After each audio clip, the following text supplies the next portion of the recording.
Big John, thank you again for joining us at our Tennis Channel desk after a beautiful win over the number 4 seed.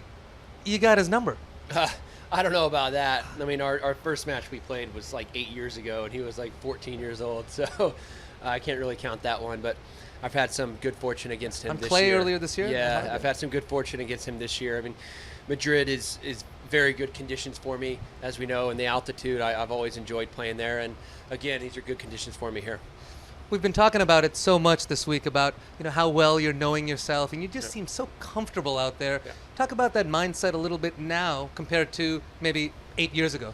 Yeah, I mean, look, life's different, and of course I want to win, but I also kind of go out on the court with the mindset of if I don't win, it's all good, and I'm gonna go on to Cincinnati. Then after Cincinnati, I'm gonna go home and be with my family and chill out before the U.S. Open and just have fun with that. So I've been at this a long time. I'm very proud of what I've accomplished to this point in my career, and I really feel like the pressure should be off. All this that I do now from this point going forward should be icing on the cake for me, because as I said, I'm very proud of what I've accomplished.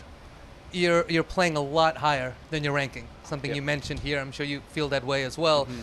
Does it bother you the fact that, if I don't play as many tournaments, I may have to play some bigger seeds earlier in the event? Or is it more just, I'm healthy, I just want to go and do my thing? Yeah, it's more there's I'm healthy, I'm gonna go do my thing. I mean, it seems like forever now I've been seeded at tournaments like this, and I've been in the top 20 for a very, very long time. I fell out last year, but this is I believe my 8th or 9th tournament this year, and I have a very, very good win-loss record. So There's something about playing a smart schedule, playing less, and trying to peak when you know that you're most comfortable. And I'm most comfortable in North America playing on hard courts, and that's where I'm playing pretty well right now. You certainly are, and we're hoping you're going to make a deep run over here. Now, I want to shift away from tennis for a minute. I would have asked you this off camera, but guess what? We're on camera, so it's coming here. You tweeted last week what a moment it was, because I think a wrestling page threw up Chris Jericho's entry into the WWE. Like, what a great time this was 22 years ago. So, I got to ask you. Dennis Rodman pumped out of the finals to go to a wrestling match with Karl Malone, Diamond Dallas Page, Hulk Hogan. WCW, so hypothetically, if you jumped out, semifinals of the Open, you know what, I'm taking a day off, I'm going to go to a wrestling match, Bash at the Beach or something. Who would your partner be, and who would you battle against?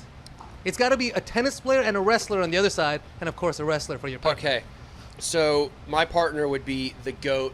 I would bring him out of retirement, Shawn Michaels. Oh, it's called the GOAT. That's a controversial statement. But he's the greatest of all time. There's no question. Wow. Okay. It's Shawn Michaels. Okay. And I think potentially my next opponent, Monfils, because he would be really, really good in the ring.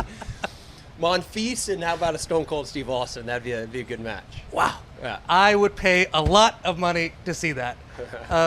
Best of luck at the next round. Can't wait to watch you play, John. Thank you, Prakash. All right, Big John moves on, and you know what? Maybe we have him on a wrestling card very soon. Number 1 American, looking all the bit the number 1 American. Lots more tennis from Canada after this.